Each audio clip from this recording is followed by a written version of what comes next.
Okay, once more into the breeches. Well, kilt. So we're going to overlap by a few inches, just for the sake of argument. I'm keeping myself sane.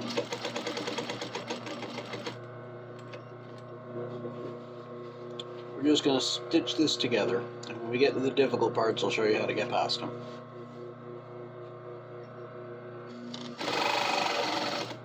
If you're wondering, where's my other hand? It's on the wheel. My other hand is on here controlling the speed. Slowing it down as necessary when I start, because when you hit the pedal, it wants to go faster. You know, like I said, it's a lot like having a shitty car.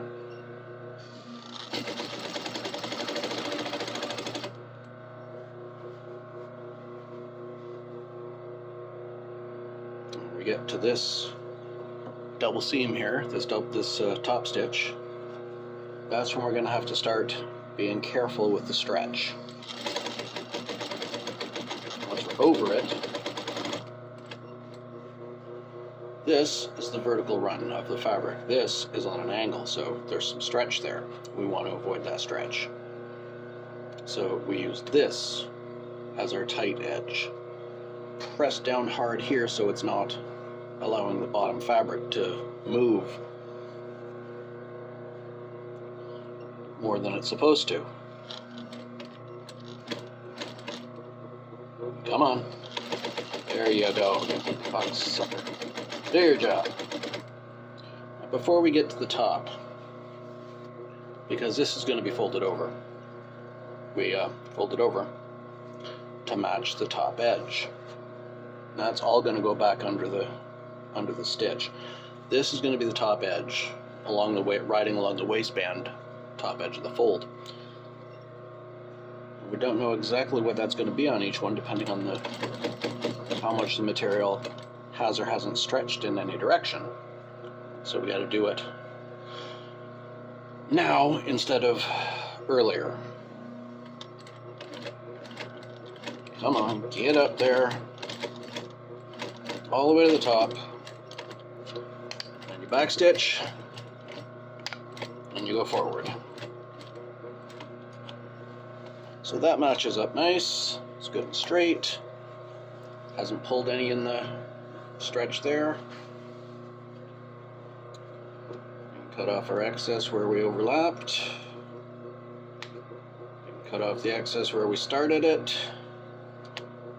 Now we open it up and do a top stitch along the whole thing on the edge. Same way we did with the, what's it called there? Apron. Just a 1/4 inch to ride this edge of the presser foot.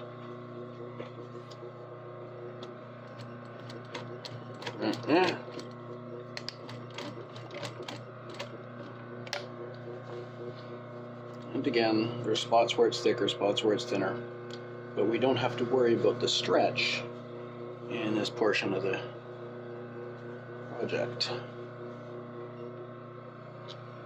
Again, because it's running on the vertical of the pattern.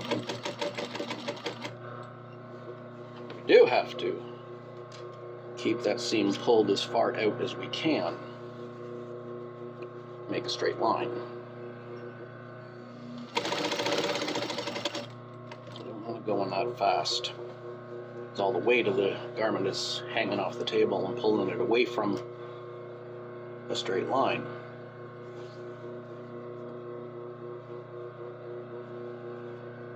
So I have to have my other hand on the wheel, controlling the speed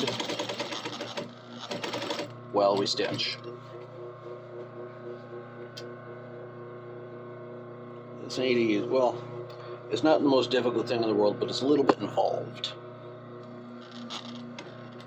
You have to know where your hands are, where the fabric is, what the machine's doing. Keep everything moving in the direction you want it to go. Which in this case is a straight line.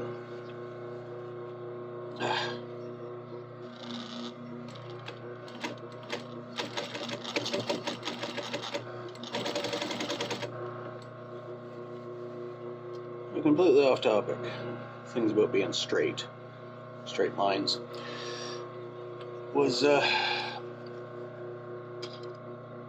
Saw a thing on the internet lately, dumb ways to die thing, Darwin Award kind of situation, where a flat earther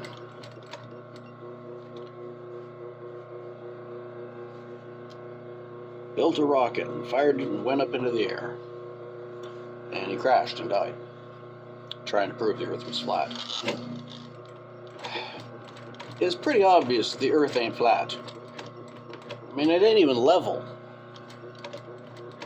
Look at mountains, they kind of give you a hint. Anyway, now we're on to the part that won't stretch, even though it's not running the vertical, because it's stabilized by the vertical being run on the other piece of fabric behind it.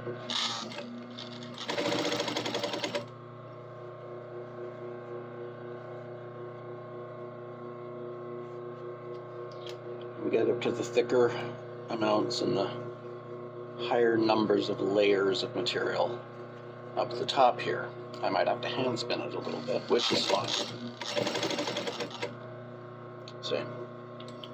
So there's parts in this where we're going through 5 or 6 layers at a time, so we're going to have to spin it by hand, make sure each stitch takes, make sure nothing's being pulled in a direction it's not supposed to go. It's alright for a short amount of time like this, because we got to do hand spinning anyway for the back stitch. There we are.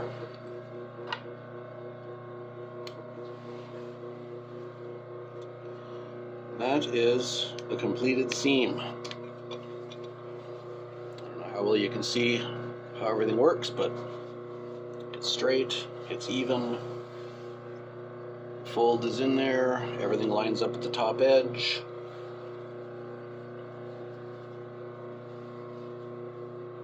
That's what the inside is going to look like. So that rides along the waistband and actually matches up pretty well. This is going to be closed even further up there because that's where the eyelets are going to go, from here to here. So that, once I put the eyelets in, I'll put a vertical stitch down outside the eyelets, so they have a plate. But for right now, done that. I'll do the other 5, and I'll show you what's next.